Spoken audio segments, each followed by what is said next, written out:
ओम नमः शिवाय। राधे राधे एवरीवन। आप सभी को सावन शिवरात्रि की बहुत बहुत बधाइयाँ। फ्रेंड्स, आज की वीडियो में हम जानेंगे कि सावन शिवरात्रि का व्रत कैसे करते हैं और बहुत सरल विधि से हम पूजा कैसे करते हैं। देखिए, सावन शिवरात्रि इस वर्ष यानी 2025 में 23 जुलाई को मनाई जाएगी। 23 जुलाई के दिन हमें व्रत करना है। 23 जुलाई के दिन सुबह सुबह जल्दी उठ के स्नान आदि करने के बाद हमें भगवान शिव शंकर का पूजन करना है। आप चाहें तो आप अपने घर में पूजा कर सकते हैं या किसी मंदिर में जाके भी आप भगवान शिव शंकर का पूजन कर सकते हैं। अगर आप घर पर पूजन कर रहे हैं तो जिस जगह पर आप पूजा करेंगे पहले उस जगह को आप साफ कर लीजिएगा। आप अपने घर के मंदिर में भी ये पूजा कर सकते हैं या किसी भी जगह पर साफ सुथरी जो भी जगह हो वहां पर पूजा कर सकते हैं। सबसे पहले हम वहां पर एक थाली रख लेंगे। थाली या प्लेट आप रख लीजिएगा।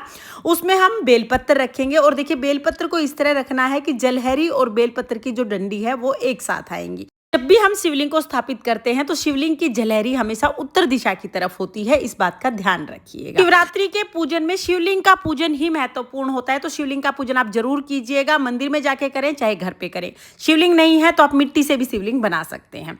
उसके बाद देखिए, शिवलिंग को स्थापित कर दिया है। फिर हम देसी घी का दीपक जलाएंगे। हाथ जोड़ के संकल्प करेंगे, हे भगवान, आज मैं आपके निमित्त ये व्रत पूजा कर रही हूँ या कर रहा हूँ।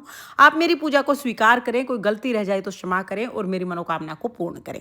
ऐसा संकल्प करेंगे। उसके बाद फिर हम पूजा शुरू करेंगे। तो सबसे पहले हम जल चढ़ाएंगे, उसके बाद हम दूध चढ़ाएंगे। आप कच्चा दूध चढ़ा सकते हैं या पंचामृत भी चढ़ा सकते हैं। फिर हम दोबारा से जल चढ़ाएंगे, यानी 3 बार अभिषेक किया जाता है। उसके बाद वस्त्र समर्पित करेंगे, तो वस्त्र के लिए आप जनेऊ समर्पित कर सकते हैं। जनेऊ ना हो तो आप सिर्फ कलावा यानी मोली भी समर्पित कर सकते हैं। वस्त्र समर्पित करने के बाद फिर हम तिलक करेंगे। भगवान भोलेनाथ को भस्म से या तो चंदन से ही तिलक किया जाता है, तो यहाँ पर हम चंदन से तिलक कर देंगे। आप सफ़ेद या पीला कोई भी चंदन ले सकते हैं। तिलक करने के बाद तिलक पर अक्षत यानी चावल समर्पित कर देंगे। उसके बाद हमें बेलपत्र चढ़ाना है। देखिए, शिव शंकर की पूजा में बेलपत्र का बहुत ज़्यादा महत्व होता है। बेलपत्र आप जरूर चढ़ाइएगा। बेलपत्र को उल्टा करके चढ़ाया जाता है, यानी चिकनी साइड शिवलिंग को स्पर्श कराई जाती है। आप जितने हो सके उतने बेलपत्र चढ़ाएं। बेलपत्र चढ़ाने के बाद फिर हम फूल चढ़ा देंगे। जो भी फूल आपको मिल जाए आप वो फूल चढ़ा सकते हैं। साथ में जो दीपक हमने जलाया है, दीपक पर भी हम तिलक जरूर करेंगे और फूल समर्पित कर देंगे।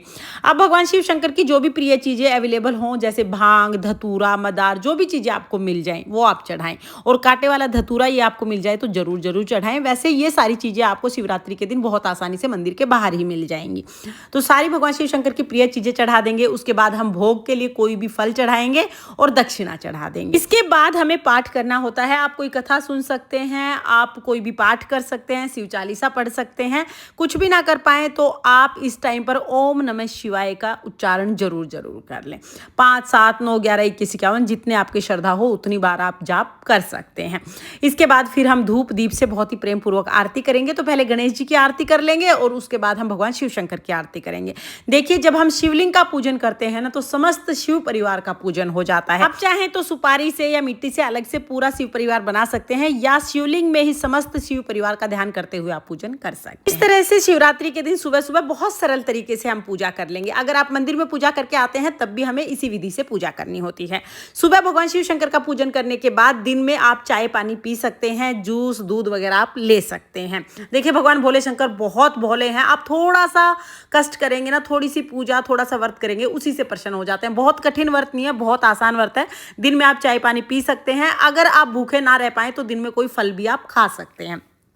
शाम के समय भी हमें फलाहार ही करना है। शिवरात्रि के व्रत में अन्न नहीं खाया जाता है, तो शाम को आप आलू से कोई चीज़ बना के खा सकते हैं। कुट्टू की पकौड़ी वगैरह यानी कुट्टू के आटे से कोई चीज़ बना के खा सकते हैं। सिंघाड़े के आटे की बनी चीज़ खा सकते हैं। सामक आप खा सकते हैं। फलाहार आपको खाना है, अन्न नहीं खाना है।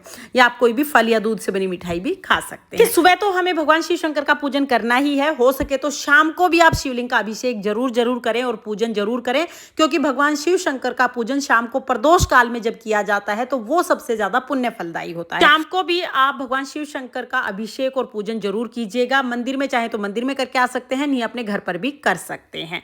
पर शाम को भी आप शिवरात्रि के दिन पूजा जरूर कीजिएगा। पूजा के बाद जो दक्षिणा चढ़ाते हैं वो हम दान कर देते हैं, प्रसाद भी हम बांट देते हैं।